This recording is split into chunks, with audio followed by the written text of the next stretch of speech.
क्या आपने कभी ऐसी जगह के बारे में सुना है जहां कभी ट्रेन चलती थी, जहां बाजार सजते थे, जहां बच्चे खेलते थे, लेकिन एक रात में सब कुछ समुद्र ने निगल लिया?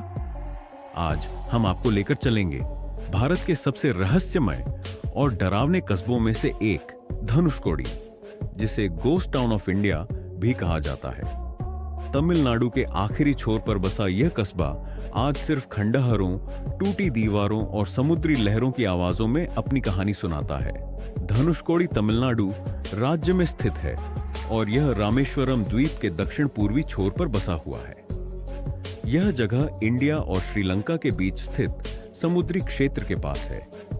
यह वही स्थान है जहां से श्रीलंका की दूरी लगभग 30 किलोमीटर रह जाती है। कहा जाता है कि यही वह क्षेत्र है जहां भगवान राम ने लंका जाने के लिए राम सेतु का निर्माण करवाया था। धनुषकोडी का नाम धनुष, धनुष और कोडी अंत से मिलकर बना है, जिसका अर्थ होता है धनुष का अंतिम छोर। मान्यता है कि लॉर्ड रामा ने यहीं अपने धनुष से सेतु को तोड़ा था। समुद्र के बीच जो पत्थरों की श्रृंखला दिखाई देती है उसे राम सेतु या एडम ब्रिज कहा जाता है।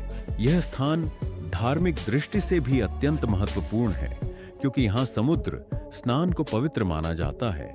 आज जो जगह वीरान दिखाई देती है वह कभी एक व्यस्त और खुशहाल कस्बा था। यहाँ रेलवे स्टेशन था, डाकघर था, स्कूल थे, अस्पताल था, बाजार और होटल थे। धनुषकोडी से श्रीलंका के लिए नाव सेवा चलती थी। लोग ट्रेन से यहाँ आते, फिर नाव से श्रीलंका जाते। यह व्यापार और यात्रा का महत्वपूर्ण केंद्र था। 22 दिसंबर 1964, एक ऐसी रात जिसे धनुषकोडी कभी नहीं भूल सकता। समुद्र में उठा एक भीषण चक्रवात सीधे इस कस्बे से टकराया। लहरें 20 फीट तक ऊंची उठीं। हवाएं 250 किलोमीटर प्रति घंटे की रफ्तार से चलीं। पूरे शहर को समुद्र ने निगल लिया। एक यात्री ट्रेन जो पंबन से धनुषकोडी की ओर आ रही थी, समुद्री लहरों में समा गई। बताया जाता है कि उस ट्रेन में सवार सभी यात्री मारे गए। हजारों लोगों की जान चली गई।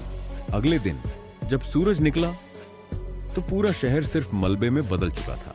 इस भयानक तबाही के बाद तमिलनाडु सरकार ने धनुषकोडी को अबसनीय, अनफिट फॉर लिविंग घोषित कर दिया। लोगों को यहां बसने से मना कर दिया गया। धीरे धीरे लोग यहां से चले गए और यह जगह खंडहरों का शहर बन गई। आज यहां सिर्फ टूटी हुई चर्च की दीवारें, रेलवे स्टेशन के अवशेष और कुछ जर्जर मकान ही बचे हैं। स्थानीय लोगों का कहना है कि रात के समय यहां अजीब आवाजें सुनाई देती हैं। कई मछुआरे बताते हैं कि उन्हें रात में चीखें और ट्रेन की सीटी जैसी आवाजें सुनाई देती हैं। कुछ लोग कहते हैं कि समुद्र में आज भी उस डूबी हुई ट्रेन की आत्माएं भटकती हैं। हालांकि इसका कोई वैज्ञानिक प्रमाण नहीं है, लेकिन माहौल इतना रहस्यमय है कि यहां शाम के बाद रुकना लोग पसंद नहीं करते। आज धनुषकोडी एक प्रमुख पर्यटन स्थल बन चुका है। लोग यहां सूर्योदय और सूर्यास्त देखने आते हैं। यहां का समुद्र 2 दिशाओं से मिलता हुआ दिखाई देता है। एक तरफ बंगाल की खाड़ी, दूसरी तरफ हिंद महासागर। खंडहरों के बीच खड़े होकर ऐसा लगता है जैसे समय यहीं थम गया हो। धनुषकोडी पहुंचने के लिए पहले आपको रामेश्वरम पहुंचना होगा।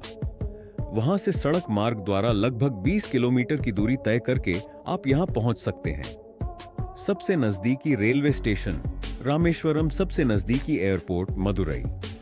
अगर आपको यह रहस्यमय कहानी पसंद आई हो तो वीडियो को लाइक करें, चैनल को सब्सक्राइब करें और कमेंट में बताएं क्या आप रात में धनुषकोडी जाने की हिम्मत करेंगे।